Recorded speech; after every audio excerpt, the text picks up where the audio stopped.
OMT Online Dynasty. Welcome back, everybody. Our Week 8 game of the week, this time featuring the USF Bulls, headed up by Nabuda, taking on the Liberty Flames. Looking to bounce back a little bit from that rough week they had against Western Kentucky, but especially in this game, those kind of things happen. It's about how we can get back on that horse. We expect Liberty, that's a solid team, that's a solid coach. We expect Caleb to be able to get them back on track here, but USF coming into this one 5-1 overall, 1-0 already in the Sun Belt Conference. Liberty at 1-1, so a potential huge game for conference implications down the line. Now, if you have not seen any of these before, this is a 32-user online dynasty, 4 custom conferences, 8 teams in each, so only 7 conference games a season. Everyone matters because this first year is essentially a placement season.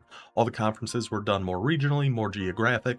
Starting in year 2, we will be going to that relegation system where first and second in every conference right now will get put into the Pac-12, third and fourth into the Mountain West, fifth and sixth into Conference USA, seventh and eighth into the Sun Belt. So for all of us currently in the Sun Belt Conference, like USF, like Liberty, like myself, Western Kentucky, anything above 7th or 8th is great because that's more NIL for us. The higher you get, the more you're going to have for next season. Now, if you're interested in potentially joining the Dynasty, that is all done through the Discord. Link for that is down in the description below. Just hop in there, make a post, tag me, DM me somehow, some way. Let me know you want on that waitlist. I will get you on there. Now, it will take a little bit of time before your spot opens up. It's a pretty long wait list, but we've already gone through, I think, 5 people here so far through essentially 7.5 weeks. That's about average. We go through around 10 a season, so your time will come. You're just going to have a little bit of patience here. And also, if you guys could do me a huge favor, if you haven't done so yet, just hit that like button right down below. Subscribe to the channel. We are really pushing towards 500 here. We've got some good momentum going. Truly appreciate all of you guys. So I think that covers everything we've got to cover here at our main fancy game of the week studio. Let's throw it over to the Xbox. Take a look at the depth charts of both of these teams, starting with the visiting squad at USF, where they are coming into this one at 76 overall. And a special shout out to Nabuda for telling me how to fix that top of the line thing. As you see, if we switch teams here, it's just going to stay on USF. Even if we go to Utah, just hit Y to display player details, back out, and then that's how it updates for whatever reason. Still showed Western Kentucky for a second there, but now it actually fixed and went to Utah. So let's get it back to USF. EA just finding new ways to break the game every single week. You almost have to be a little bit impressed by it. But the Bulls, a 76 overall team. You can see why they were actually taken 2nd overall in our team draft this year. 76 offense, 76 defense, 1.5-star program. Like I said, coming into this one at 5-1, led by Luke Kromenhawk. I looked it up. That's how USF says it should be pronounced. A 75 overall, well, 74, playing up to 75 overall quarterback with 84 speed, 91 throw power. Excuse me, his accuracies must be god-awful. Really not that bad. This guy looks incredible for a redshirt sophomore. Really, I mean, just being 76 overall was enough of an excuse for me to understand taking USF at number 2 overall. Adding this guy, yeah, I'm loving the looks of this guy already. Off to a hot start here with USF. At halfback, we're going to have Alvin Isaac, 91 speed, 88 agility, 93 acceleration, 88 change of direction. Another superstar, another sophomore that's really, really good. USF, I mean, we're only 2 positions in, but I'm impressed with this USF team already. At wide receiver, 93 speed, Kenny Odom with cutter and double dip. Now, he is a senior, so does seem like USF is going to have to focus on this wide receiver room a little bit. I mean, seems like quarterback and halfback, you're pretty set as long as you can get those guys to come back for the rest of their time in college. But who we got right now, it's much like a Western Kentucky situation. Focus on what you got right now. Control on what we can control. Bryson Rogers, our wide receiver, 6'2", jukebox, 91 speed. Another 90 speed on Cameron Seldon. Another 93 speed on Jaquan Smith. Another 90 speed on Armad Branch. Why this USF offense looks absolutely loaded. Oh my goodness. I honestly hadn't looked at the USF depth chart at all. I just knew they kind of got pillaged a little bit by Auburn, losing their coach, losing their quarterback, losing a few people. But this offense is still absolutely gas. The big gas. Is that a little? That's a little too late of a reference for that, isn't it? But 78 overall, 81 speed at tight end here as well with Wyatt Sullivan. Let's see if we got anything on our offensive line. A very good left guard with Caleb Cook. Workhorse second level, 87 overall. A pocket shield, PA shield on our center. And then we move our center to right tackle with his pocket shield, PA shield. That's a pretty impressive looking offense that the Bulls are working with here. And then on defense, we have a quick jump takedown on CJ Hicks. Oh my goodness, the hits keep on coming. And of course, his workhorse on every single D tackle, because that's just the way it goes. Then we throw in a 72 overall, 88 speed, 6'1", 218, Michael Harris playing at Sam linebacker. At Mike linebacker, a wrap-up aftershock hammer, Grayson Howard, 6'4", 240. 84 speed on our Will linebacker with Robert. This USF team is something else. Oh my goodness, what a squad. What a freaking squad he's got working with here. Zaquan Bryan going to be our corner one, 81 overall and 90 speed. Amarian Fortenberry, 5'10", 92 speed, 91 speed, 93 speed on another redshirt sophomore. Oh, this USF team. And I believe they've got themselves some pretty good pipelines to keep this recruiting up here too. Up at free safety is going to be Aiden Jackson, 5'11", 89 speed, and then 91 speed at strong safety. USF looks... they look like they've got themselves quite the squad. Now, we already went over Liberty before our game with Western Kentucky, so we will just go over this very, very quickly. But I am fairly blown away by how much I like the looks of that USF team. Those guys look fantastic. We'll have to do our little trick again because you can see it was stuck on USF. Up at the top at Liberty, 1-star program, 74 overall. Jalen Henderson gonna be quarterback 1, 77 overall, 85 speed, 87 XL, 86 agility. A great running threat. Makes sense for a team like Liberty. Now we will notice something here at the halfback room. Jalen Coleman, the former halfback one of Liberty, does go down fairly early in this game, and it ain't pretty. It ain't pretty for that young man. So Cam Davis kind of steps in to take over, but still 90 speed with armbar on a redshirt sophomore. Again, you know, Liberty in real life is definitely built to run the ball. They run a lot of those triple options, quarterback runs, just a lot of runs in general. So at least we got some good depth at the halfback room. Kanye Udo, workforce, platinum backlash, and balanced. Curious to see how that comes into play. I believe that is the ability that is going to fatigue the defense, but I guess we'll have to all find out together, because I believe Udo gets pretty involved in this run game here today. A pretty big boy wide receivers there. Quick look at the offensive line. A very good center there. Quite a few abilities on him. Defensively, I don't remember a ton on Liberty. I think just all around a solid team. You know, got that 76 offense, that 71 defense. Yeah, just pretty solid all across the board. Even in the secondary, a little short, but 88 speed with 6'4". Jaquavius Marshall. I should be writing some of these guys down for when the transfer portal comes, just between you and me. Hope Kay's not watching this one. Up at free safety, D. Icy Hopkins, 5'11". Strong safety, Ashton Whitener with a gold blow-up ability. So that is how both of these teams look. A lot on the line early here for a Sun Belt Conference showdown. Can Liberty get back on the horse and get to 2-1 and give USF their first conference loss of the season? Or are the Bulls going to jump up ahead and get up to 2-0? Let's throw it to the Liberty broadcasting booth and get to our game.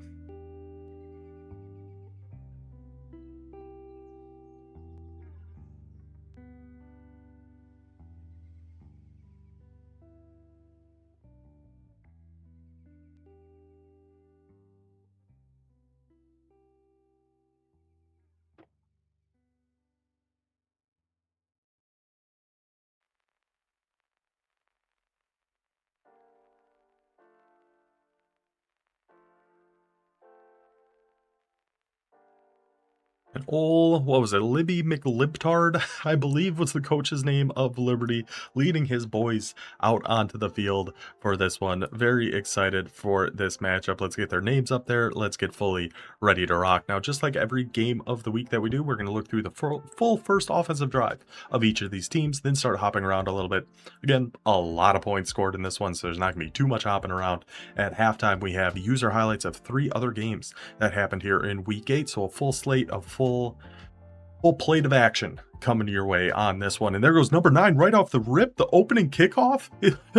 Are we taking the opening kickoff back? I honestly didn't know what happened here.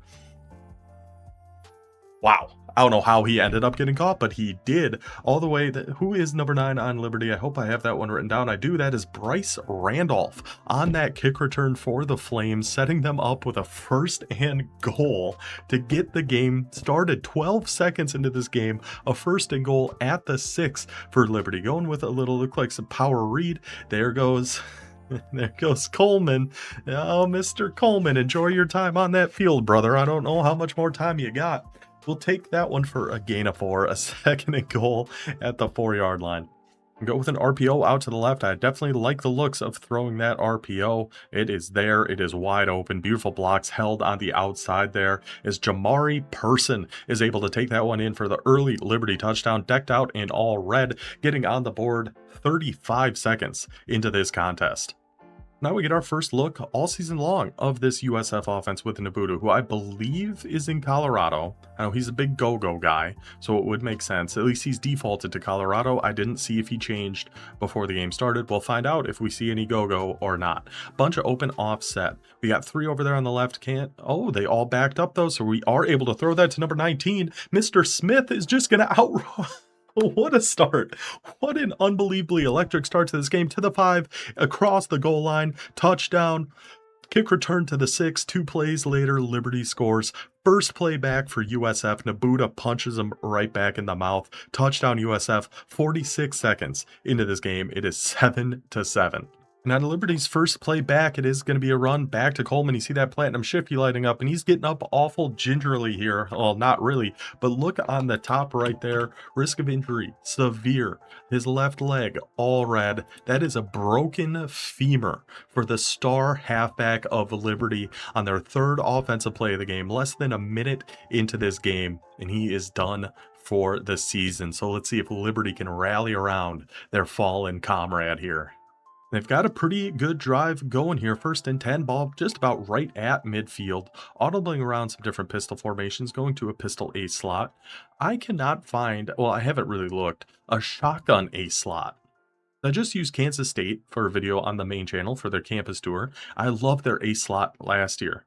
They don't have it anymore. I was wondering if that's even in any playbooks, but at least we know we have that pistol version with the Wyoming playbook that Liberty is in here for this one. We take a quick hitch over to the left, a nice easy pitch and catch, gain of 8 yards, 2nd and 2, audibling back into some pistol A slot, excuse me, looking for a quick hitter here, or we'll just take off with Henderson, the lefty with the wheels, able to get around the entire defense and takes that carry for 22 yards down to the USF 21-yard line, just back and forth with these two teams already. We're not even halfway through the 1st quarter at this point, but the offenses are absolutely humming. Now audibling back into that pistol A slot.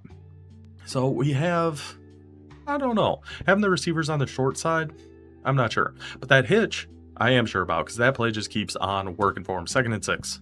It's definitely a bit of a different wrinkle we're seeing from the Liberty offense compared to last week, coming out in some more of this pistol, audibling between these different formations. Okay, so we do have shotgun A slot with Wyoming here too, because that is what we just audibled into. Really going to try to push one vertical here on that short side of the field. We got B, we're going to look for A, throws a high ball, gets knocked out, gets caught by number 9, Israel Boyce is going to take it. Oh, no way. Yeah, nobody on Liberty is going to catch him. To the 40, to the 30, 25, 20, 15, 10, 5, touchdown. The high ball gets knocked out. The team effort from USF even almost hits him with a little Olay there with the Bulls. Boyce in the perfect position for that ball to fall right into his hands and takes it back 92 yards to the house. Just like that, now USF up by 7. We're going to jump ahead just a little bit here. USF's defense forced a stop on 4th down. USF had a drive going and then ended up missing a field goal from that right hash. Field goal kicking from the hash is very difficult, so I can't say I blame them too much for missing that one. So now Liberty's getting the ball back here. Yes, they're pinned back a little bit at their own 20, but we know these offenses are explosive. We know these guys can move. Now, without Henderson in that backfield, that is certainly going to be a hindrance to this Liberty offense. What a weird looking... Okay, so did we must have flipped this or something, because this is speed option, but with the halfback where he's at there, looked kind of funky. But our outside receiver, shout out to number 3 there on Liberty for going out and making that block. Jamari Person absolutely laid a pancake. You can see it right back there on that poor corner of USF. It's now a 3rd and 6 for Liberty. I'm liking the looks. This Wyoming playbook I have heard good things about, and it's looking pretty nice. We're going to that left flat, and we have the flat defender right there. Shamar McCall with the interception. Another pick six. Only 19 yards that time, which is good because he is the right edge defender. Don't think he'd be able to run 92 yards, even if nobody was on his heels. Nice shorter run. He's able to take it in. 21-7 lead for USF. For Liberty, got it moving now to USF's 37-yard line. You can see there that backlash ability, platinum backlash as the ball carrier, ultimate fatigue increase to defenders when tackled after making forward progress. That seems like a crazy ability with how wear and tear is in this game this year. You could just wear out the entire defense with a guy like Udo. Let's see if that's kind of the game plan. Just run him up the middle and let USF just get tired. I would not hate that call here. So we're going a little bunch off the line over to the left. Going to go a play action, try to roll it out, go to B.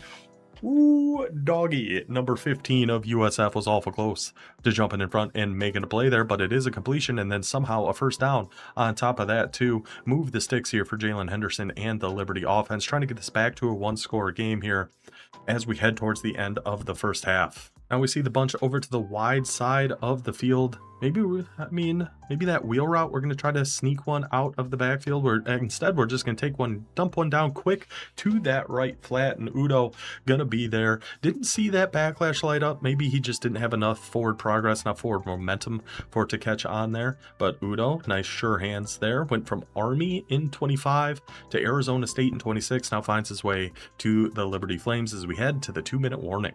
Just from what we've been seeing here, I would like the idea of some RPOs here if we're Liberty. Seeing a lot of kind of drop coverage coming from USF. That's how we've been able to hit those quick hitches to the outside on the left. So I like an RPO idea. Of course, now, that looked much more like man coverage and all over it. So an incomplete pass there, a 3rd and 4. Now, hypothetically, say we don't get this if we're Liberty. Do we go for, I think we do go for it in this situation. Down by 14. 3, make it 11, then you need another 3, and then a touchdown and a 2-point, and it's a tie game. I think now that we're down here, I think I would go for it in this situation. We'll see if that's something that even comes up here. I'm liking the drag on RB on this. We got press on the outside. You could certainly try one of those two, as long as that safety's not floating over too far to the left. He is a little bit. We had RB over the middle. We're going to try our shot with a one-on-one on the outside. And number 2, Mekhi Jackson, gonna moonwalk all over the USF defense and goes and comes down with that ball. Look, and the Liberty marching band right there, and a cheap shot. Okay, come on. There's no need for that here. This is a good, clean game, and then we're taking out kickers like that. You already broke the star running back's leg. We don't need to hurt kickers too. Back to a one-score game. Let's see if this Liberty defense can come up with anything and keep it that way. Potentially get that offense another shot here before halftime. And I promise you, I did not know what was coming up here. Trips X Nasty, going to be the call from the USF Bulls. Chrome and Hawk in the backfield, directing traffic, looking over to the right, everybody just running into each other. And what a play by number 3, Mr. Whitner. Now he gets big on him. We saw it with number 2, with Mekhi Jackson on the offense on the last play. This time it's the defense dunking on the USF offense. Gets over the top of that running back, gets that interception, takes it back for a score. And now just like that, snip, snap, we're back to 21-21. But now, first play after the kick return, which was just a touchback here. Going to be some cover 4 defense from Liberty, spread offense from USF. We're going to go with that run right up the middle, number 15. Just Superman dives to the middle of nowhere, and number 15, Alvin and the Chipmunks, Alvin and the Bulls. First play after that pick 6. That is how you get back on track. That is how you take that 7-point lead right back. Crazy game. Now Liberty looking to tie things up here before halftime. Got it to USF's 41-yard line. Still holding on to all 3 timeouts. 40 seconds left. Time not much of an issue here. We actually understand USF's user just got absolutely bullied on that, by the way. I just want to see this block again. We did have B coming wide open, but who's really looking at that when we have that screen that looked set up nice? And there goes USF's user just eating dirt here on the Liberty field. Take it out of bounds. Take your 9.5 yards. Set yourself up for a 2nd and inches. Now trips over to the wide side of the field. Gonna sneak a seam streak in here, which I actually like the looks of against this defense. We got it. We got it. We got it. Underthrown. Jalen Henderson. Not enough mustard. I was gonna say mustard on that meatball, but that sounds disgusting. Not enough marinara on that meatball. Underthrows his guy, lets USF's defender come back and make a play on it. Now a 3rd and inches, and again we see USF's defense playing so down. With like we have our safeties down on 9, something like that. Hit a quick RPO, at least pick up that first down. That's fine. Keep the chains moving. But with this, Liberty doesn't have great speed at wide receiver, but I'm liking this seam streak again to be. See if that's where we're looking. Oh, we got our halfback wide open here. Udo, see if we're gonna try to truck somebody. I'd be way too tempted to just truck somebody every single time I touch the ball with Udo. That's good patience. That's a smart move to get out of bounds there. So now ball at the 23. Still got 17 seconds. Still got all 3 timeouts. Oh, and we've got Heisman battering ram on Udo now. Oh my goodness. Let's see.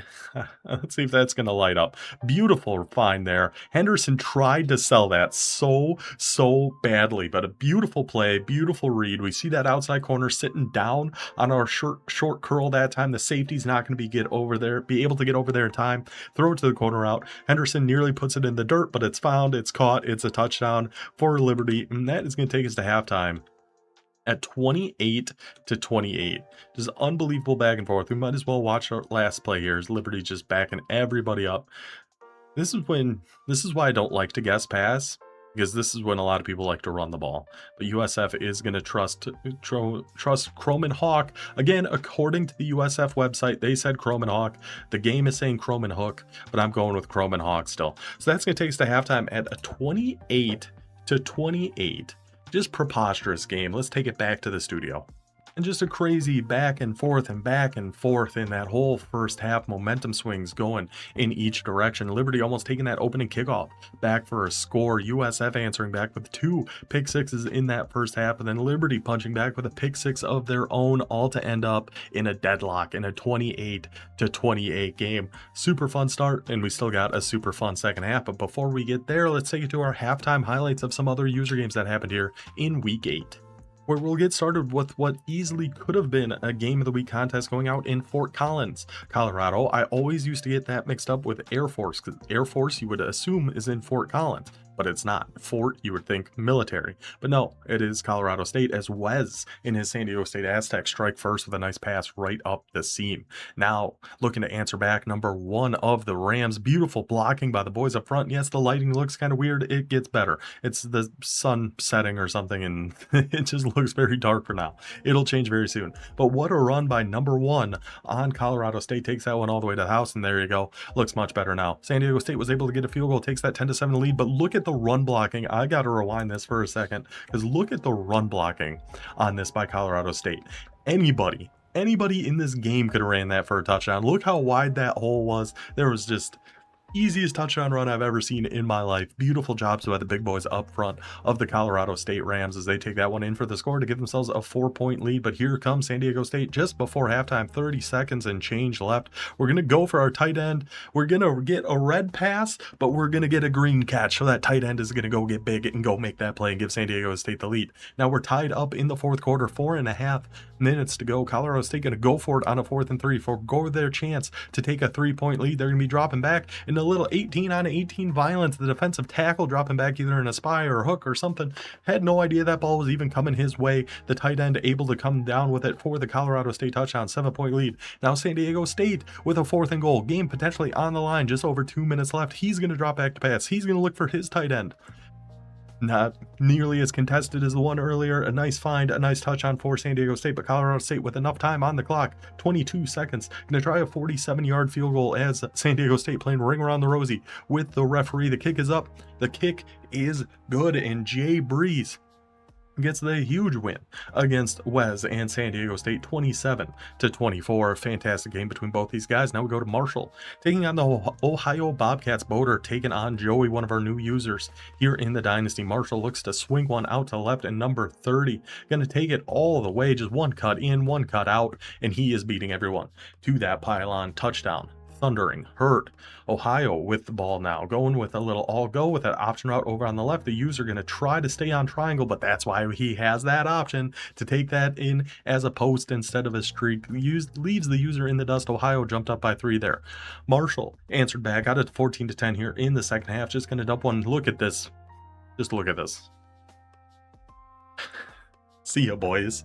See ya, boys. The CPU run angles, CPU run pursuits, just absolutely horrible as we are able to just dive our way all the way across there for the Marshall touchdown, giving them a 2-score lead, but Ohio going to come charging right back, thundering back against the Thundering Herd. A little one-on-one on the outside, and shout out to Randy Moss, the against his former team. He's reincarnated and dunking on the Marshall Thundering Herd. Maybe that throws by Chad Pennington. Shout out to him. One of my favorite Marshall quarterbacks of all time. But Marshall now back up by 5. A nice seam streak find right up the right hand side there for the touchdown. And from there, I believe it was pretty much all Marshall. They end up getting a 49-29 victory against the Bobcats of Ohio. Take it back to the Sun Belt tiers. We got FAU taking on Appalachian State. FAU going to be Western Kentucky's opponent coming up next week. Do a little tape study on the boys. Not really, just grabbing some highlights. Finds his guy number 6 on the mesh, takes it in for the touchdown as the sun starts to set in beautiful Boone, North Carolina. But Rodinho and his Mountaineers, 10 seconds left in the first half, going to drop back to pass, going to look right back up that right seam, much like we saw Marshall attack there, and finds his guy for the touchdown. App State taking the 4-point lead. Now FAU on the drive, a 3rd and 13 with 2 minutes left at the 15-yard line, looking for that corner to our tight end left, all alone. That man coverage got all mishmash, all crisscross, applesauce. Touchdown for FAU. They end up getting that win 30-21 against the Mountaineers. One more game for us to go over here. Temple and Vancy taking on Spence and North Dakota State, and boy does this look familiar. Just a little power read, and there's nothing you can do against this freaking guy. We know that pain, we know that game, and hit that freaky little dance for Temple as they go up 7-0. But Sean, I keep saying Shane, I'm sorry, Sean in North Dakota State going to come battling right back. Go with a little RPO and find a little wiggle, find a little room. Number 7, take it all the way to the 20, to the 10, to the 5, to the house. Touchdown for the Bison, the Fargo Dome. Absolutely rocking here as they tie it up against Temple. But here come the Owls again. We see that split, we see that run coming, and just one little spin move right inside, and the blocking holds up. Nobody's catching number 29. He takes it across the goal line for the Owls. Touchdown, and one more freaky little dance for the road as Temple goes on the road and wins 24-14. Already been a super fun week here in week 8. We had all those great user games. We still got the second half of this one. Let's take it back to Liberty and back to our main event. And we'll start early here in the second half. Only one play gone by, a 2nd and 7 for USF, as they will be starting with the ball here in our second half. A little motion going out to the left. The defensive tackle strips right through. We get the strip sack. We get the fumble, but big man, number 72 of USF. What recognition, what effort to dive right on that ball. Cam Newton can eat your heart out, brother. So now, though, we have a 3rd and 11. We're a little bit backed up. How aggressive does Nabuda want to get in a situation like this? What's the defensive call going to be for Liberty against a Trips X Nasty? It looked like we were pretty set on calling a Tampa 2 or a Cover 3 Buzz Show 1. Looks like we are still going to go with the Tampa 2 against this Trips look. I mean, typically when I see Trips X Nasty, we're looking for that delayed slant from the far outside receiver. Probably not going to be on a 3rd and 11 here, though. So we are going to drop back with our user. We got him on that right side. Instead, we're going to look deep middle, and the safety cannot get there in time. Not only lets it get caught, but doesn't even make the tackle. Wyatt Sullivan comes down with that one. Nice find. Great ball by Croman Hawk. Finds his guy deep over the middle. So Trips X Nasty, now I'm locked in on this outside receiver on the right. 100%. And it's looking like we might be 2 here with Liberty. No, we're just kind of moving some people around. But Trips X Nasty, that's one of the best plays in Trips X Nasty. It's just very, very good. It is going to be a run. Going to try to find our way through to the left. Carries the Liberty defender for an extra few yards there. Take that for a gain of 7. And we do get our first confirmation of USF being in that Colorado playbook as we see Go-Go Twins Flex. The new Go-Go formation, I believe, added to the game this year. I tried this once and fumbled on a run up the middle immediately. So we see USF actually going to pass. I thought we were trying that deep corner out. I thought we were trying it. It looked like we might have had it. We'll take the underneath. He's number 1. able to hold on to that ball. Bryson Rogers with that catch to move the sticks. Back to some go-go, offset over. See, maybe we're going to try... I wouldn't hate that halfback flat going over to the left here, but I'm also, you know, seeing the defense. So compared... And both running backs running awful close to each other. That one linebacker nearly able to make a play on that, but it just falls incomplete. We're okay with that. We can live with that. Now, this is actually my favorite formation in Colorado by a pretty wide margin. The go-go stuff's really good. The go-go stuff's really fun, but the gun tight out of Colorado is unbelievable. It is so good. There's a couple of quick flats you can throw. There's just a lot of really good plays. We have our halfback open, but Cromenhawk is just going to take it himself right up the middle and again drag a defender with him for an extra 3 yards, getting us that 1st and goal at the 5. We're going to go hurry up here. I like the switch to a man blitz. I'd be guessing this is going to be a run at this point. We're going to be spying. Instead of that blitz, we're going to go with spy, man coverage across the board. We're responsible for that halfback. See, it is indeed going to be a pass, and we got him on that out route. Oh, and a late hit. I guess, you know, it's fair. I'm not going to give Liberty any crap because we've seen how USF's play. They already broke a leg. They already roughed the kicker. If you want to hit that receiver late after he scores, by all means, but a good opening drive there from USF to give them the advantage. Flames come marching back at USF's 41-yard line. Going back to that trip, so going to be looking potentially up those seams again. We've had some good looks, or we're just going to take right off with Henderson. Oh, watch your ankles, watch your legs. We've already got one catastrophic leg injury in this game. We don't need another one to Jalen Henderson, but he's got some good giddy up on him. He was really able to get out there quick and get out of that pocket fast. So 2nd and 2, we're going to go back to our run up the middle there. That's Cam Davis who gets popped there as well, but he picked up the 1st down at least. Ooh, now a little pistol bunch from Liberty. Haven't seen this one out of him. Pistol bunch is very, very good. Going with like a wide trail type look with that quick out. Don't have the out. Going for that trail route. Wow, good hands. Kelsey Johnson Jr. I'm pretty sure it's Kelsey. That's how you say that first name. But good hands on the big fella. Able to come down with that one. So now we got a 2nd and 5. See, we're going wing halfback weak. Okay. This is a nice looking play. A quick drag to your tight end is always a good option. A little kind of delayed in route coming over from the right on B. We kind of had our pick of guys there. Hit that quick drag to your tight end, move the sticks, keep it moving. I like it. Back into pistol, and I'm not sure what is going on. So the halfback's just blocking, just like a designed quarterback run. Oh, it is. Okay. So we're just trying to get some of the defenders out of the box here. We're going to take it with Henderson. Beautiful blocking by everybody up front. The receiver on that left side was selling like it was a goal ball. He had his hands out. He was looking up. The corner just kept on following him. Had no idea what was going on behind him. And that is a touchdown run for Jalen Henderson, 35-35.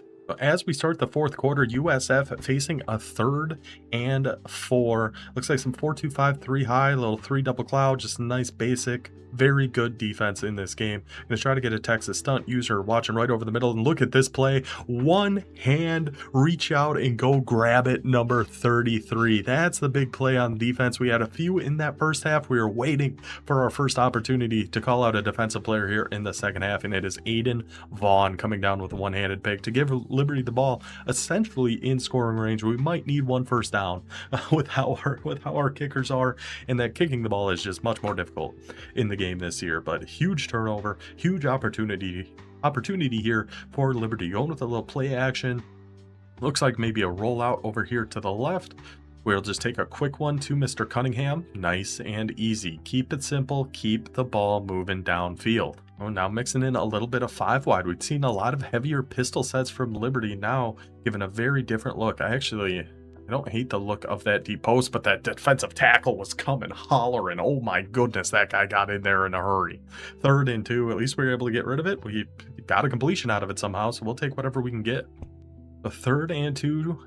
2 receivers, looks like our A slot formations, looking like a designed quarterback run that was called by Liberty. Now we are going to bring a receiver over to try to help out as an extra blocker over on the left. We'll see if Jackson's going to be able to do that. Henderson looking for room up the middle, and he finds it. It almost looked like a touchdown there for a second. When Henderson gets moving, he really gets moving. A nice quarterback run there. 1st and 10 for Liberty, just on the red zone. Ball at the 20. Be staying in that A slot. A little read option here. Interesting. I like the idea of using the legs of Henderson. I 100% would have kept that with the quarterback. I couldn't tell what that outside guy was doing. I would have kept that and gotten absolutely smoked. So good read there by Caleb. Picked up 5 there. Now we're back in that one of those heavy pistol sets, a pistol strong eye wing. Oh, we see a one-on-one over on the right. We're going to try this comeback, see if that's going to win on him. We got a flat defender underneath, so we're not going to be able to throw that. But Henderson's got enough wheels to at least buy enough time to be able to throw that away with that defensive pressure right in his face from as soon as that ball was snapped, being able to throw that away and take that for a loss of 0 instead of what easily could have been a loss of 10 with most other quarterbacks in this game. Huge play there. 3rd and 5. What are we drawing up here with the Liberty Flames? We're back in that bunch, kind of offset over to the right. Going with that mesh play. Quick flat over on B. Keeping a mesh. No, not even keeping a mesh. Going a super stem down corner on our tight end, which I actually like the looks of here, and it's wide open. Wide open. Beautiful play there. I will tell you exactly why I like the looks of this, and I'm guessing this is what Caleb was looking at too. Just from how this defense is set, if we put this guy on a super short corner, going right about here, the only guy that's really going to be able to defend him is this edge right here. So if we have him on this sharp corner, this guy's not going to get there in time. This guy's not going to get there in time. It's only if this guy is dropping back. So if we snap this and see this guy rushing, I'm looking at that sharp corner right away. I'm guessing that is what Caleb saw here as well, and it worked out absolutely beautifully. Absolutely beautifully. Linebackers got no chance. Pitch and catch. Touchdown to Johnson Jr. And now the momentum swinging back to Liberty side as they take that. Oh, was that a little LU he was hitting? Okay, Liberty didn't know he got down like that. As the Flames go back up by 7. And now it is decision time for Nebuda and USF with just over 3.5 minutes to go, facing a 4th and 11 at their own the 18-yard line. We go for it and don't get it. That's essentially going to be game over for the most part. If we punt it away, do we trust our defense? That's a tough call, man. I don't know what I would do. I think you go for it here and then trust your defense to do something, but there's just nowhere to go. We got to take a deep shot, gotta give it a try with a one-on-one, but it gets swatted down by that Liberty corner and the Flames, and Caleb taken back over at the 18. Man, I think I would go for it in that situation.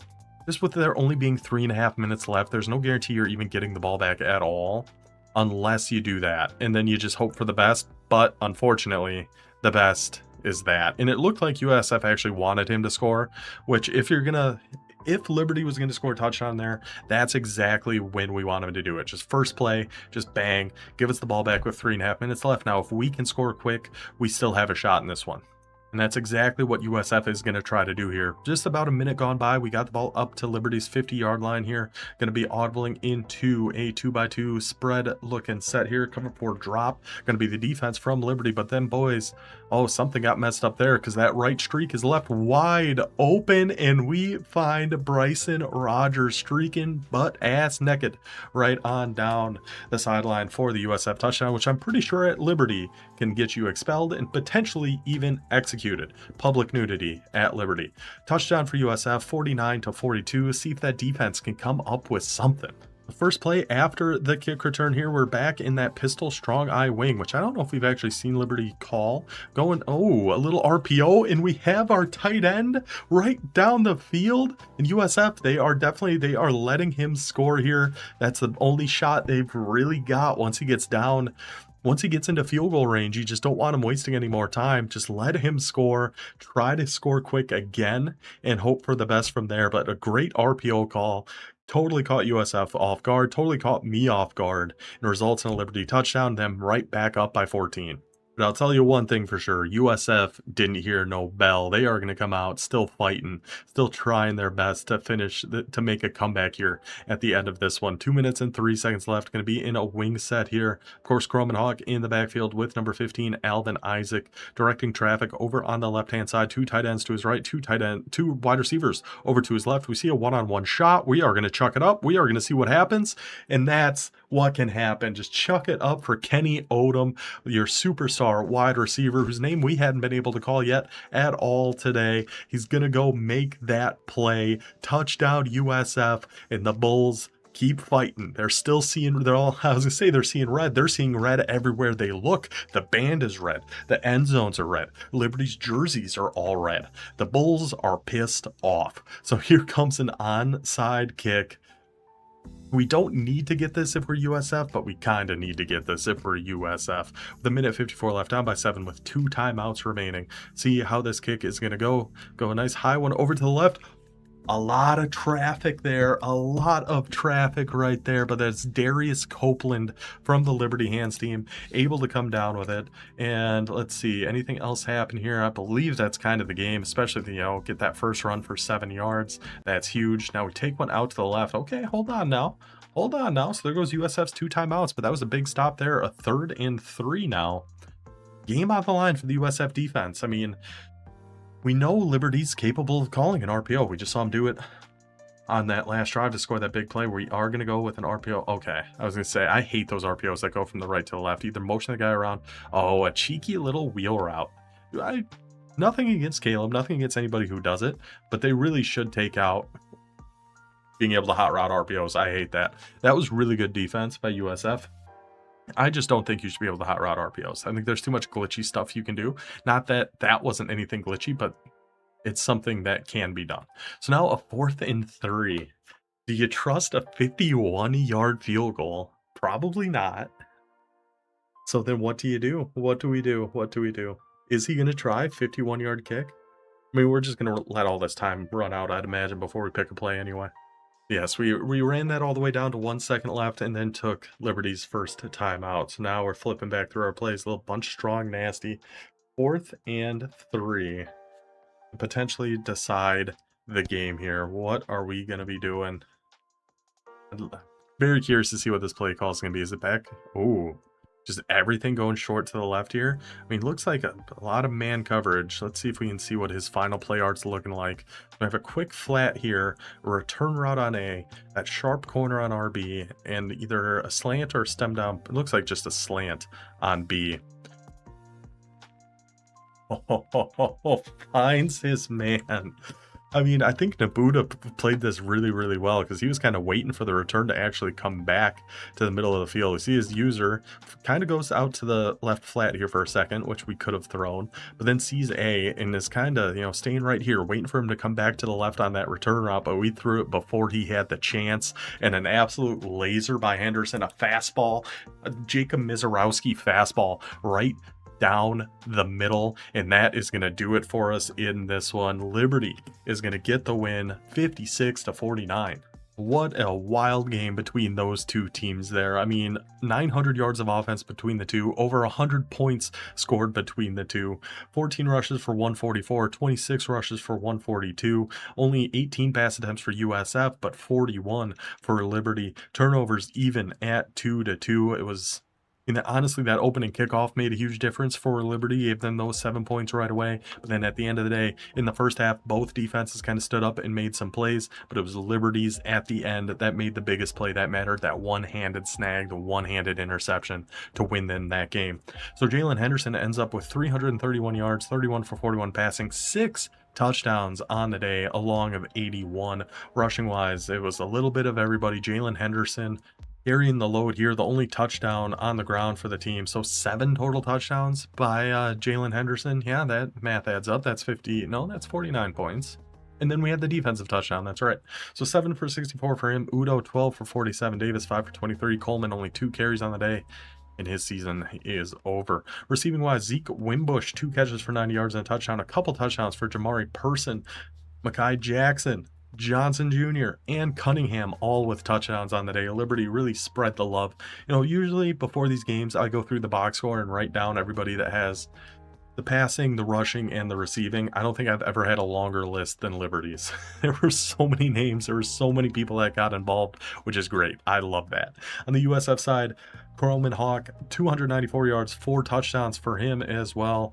Rushing the ball was Alvin Isaac. Alvin in the I think I like Alvin in the Bulls a little bit better. 5 carries for 91 yards with a touchdown. Croman Hawk 7 for 48. Receiving wise, Odom had that huge play to even keep USF alive at the end of the day. So what a game. GG's to Nabuda, GG's to K. That was a ton of fun. We'll go over everything that happened here in week 8 so far. I am recording this on Friday night. Advances tomorrow. A couple games still getting played later, but I'm just not gonna have time to do it in the morning, so I'm doing it right now, and we'll see where everything sits. So in the Sun Belt Conference, Western Kentucky got the win against Coastal Carolina. Florida Atlantic, we saw that one, and our game of the week, Liberty, gets a 56-49 victory.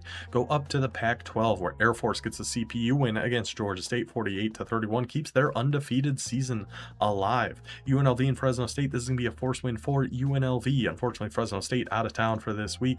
Washington State and Hawaii, hopefully they will be playing here in about an hour and a half from when I'm recording this. San Diego State, Colorado State, another instant classic game. Some really good user games here throughout week 8. Oregon State, we'll see if they end up playing that CPU game against Boise. I don't really care if people play CPU games or not. If you don't, it's just going to be a fair sim, and it's up to the EA gods, and they have not been kind to Oregon State so far this year. North Texas takes down Rainbow 45-21. Rice and Louisiana Tech, that game I believe is starting in about 30 minutes from when I'm recording this. I think this has potential to be a very good game. Uncle Drew and his Rice offense that he actually runs with Rice, and the Louisiana Tech rushing attack, I think that could make for a good matchup. UTSA and UTEP 56-42, another high scoring matchup there. And UL Monroe, congratulations to Habs, gets on the board with a win against UAB. He gave himself quite the challenge by picking UL Monroe in our team draft. Go over to Conference USA, we saw Marshall won just the bell against Ohio. UConn gets the CPU win against Wyoming, 49-27. And Vancy takes down North Dakota State, 24-14. Take a quick look at our conference standings before heading on out of here for today. Let's go. Where is it?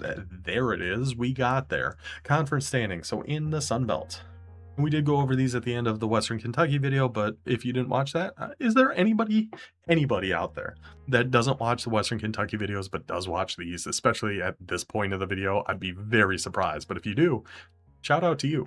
As of right now, Western Kentucky, us, the only undefeated team in the Sun Belt Conference. Appalachian State at 2-1, 4-3 overall. Liberty at 2-1. I'm telling you, that was a big win against Liberty. Western Kentucky had, because he is not bad. That team is not bad. A lot better. It was just a bad day. Those days happen. We are not writing off the Liberty Flames as being a potential top 2 team and coming up to that Pac-12 next season. Wouldn't be surprised in the slightest. We got Nabuda at 1-1. That USF team looked nasty. That offense is going to be very, very difficult to deal with. There's a reason he's 5-2 overall, and that was a heck of a game that we just went over. GMOS and Troy, 6-1 overall, 1-1 in the Sun Belt. We got Blitzen in Jacksonville State, also 1-1. This is going to be another tough game because he runs a very unique, different style of offense. You can see it's an option offensive scheme, which, good Lord, who knows what's going to happen to us in that one. Coastal Carolina and FAU. So we play FAU next, then I think it's Appalachian State, then Jacksonville State, then some combination of USF and Troy. I don't fully remember. It doesn't really matter all that much. Let's go up to the Pac-12, where Air Force running away with it, 5-0 in conference, 8-0 overall. Should be a very fun race for second place, if nothing else. Wes, we know, is going to be in contention. One of our Platinum Conference stalwarts from last season. We expect him to be there at the end of the season. But Jay Breeze, that's a huge win he got against Wes and San Diego State, puts him up to 2-1 and gives him that tiebreaker over the Aztecs. Fresno's going to be going down to 1-2. UNLV is going to be going up to 2-1. We will see what happens between Washington State and Hawaii, and Oregon State playing an out-of-conference game this week. Let's go up to the Mountain West Conference, where this is just a jumbled mess as of right now. You got Arkansas State 1-1. Louisiana Tech 1-0, still to play their game against Rice. So they will either also be at 1-1, or they will get to 2-0 with Rice dropping to 2-2. They have Texas State, UTSA, and North Texas all at 2-1. Going to be a wild finish in the Mountain West. I'm very much looking forward to the last few weeks here and seeing how this conference all shakes out. Then going up to Conference USA, we got Sean and his Miami Redhawks, and that just made me think during halftime I said Sean. That was Spence. Spence is North Dakota State. Sean is Miami of Ohio. I'm still trying to get used to who's all who here in 27. It's taken me a second. But Sean in Miami, Ohio at 2-0 in conference, 6-1 overall. Vancy, of course, we are expecting him to probably be one of the top two, 2-0 in conference already and 7-0 overall with a win against Western Kentucky. Ohio and JMU currently sitting at 1-1 in conference. Boulder and Marshall sitting at 2-1. This is going to be a fun race for the top two with Marshall sitting at 2-1. Their one loss to UConn, who's now at 1-2. That run game of the Huskies is going to give some other people a lot of trouble. So very interested to see how the Conference USA is all going to shake out here at the end of the day as well. I'll get out of the way so you can see every team and everything. So that is everything that happened in week 8. Well, except for our 2 user games that still have to be played. So that's most everything that happened here in week 8. That's how everybody sits. That's how everybody stands as we head into week 9. We'll be back next time for our user game against the Florida Atlantic Owls, the new user in the Dynasty, Kyrie. A salute to one of the OGs, Supersonic, who was our FAU user, had to step away. We had such good battles between ODU and James Madison throughout 26. We were looking forward to it here in 27, but things happen. I get it. Maybe we can start a new rivalry with our new guy, Kyrie. So hope you guys enjoyed this one. I will see you guys then. Until then, take it easy.